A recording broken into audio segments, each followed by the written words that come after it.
নমস্কার। কবি অনির্বাণ ঘোষের কবিতা মুছে যাক গ্লানি। যখন তোমার কেউ কাছে নেই, যখন তোমার একলা লাগে, উথাল পাথাল মনের ভেতর ৭-১৭ ভাবনা জাগে। নিজের সঙ্গে লড়তে লড়তে ক্লান্ত যখন বিষণ্ণ প্রাণ, তখন বন্ধু হাতের কাছে রেখো একটা গীতবিতান। যেই না তুমি ২-৪ কলি গেয়ে উঠবে আপন মনে, দেখবে জ্বলে উঠল প্রদীপ বুকের মধ্যে সংগোপনে। স্নিগ্ধ আলোর ঝর্ণা ধারায় ধুইয়ে দেবে তার কবিতা। বন্ধু কেবল হাতের কাছে রেখো একটা সঞ্চয়িতা।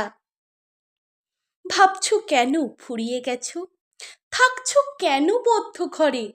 ফুটবে গো ফুল, ফুটবে তোমার সকল কাঁটা ধন্য করে। বুকের মধ্যে এগিয়ে চলার মন্ত্র পাবে। তাই তো বলি, আর কিছু নয়, হাতের কাছে রেখো একটা গীতাঞ্জলি।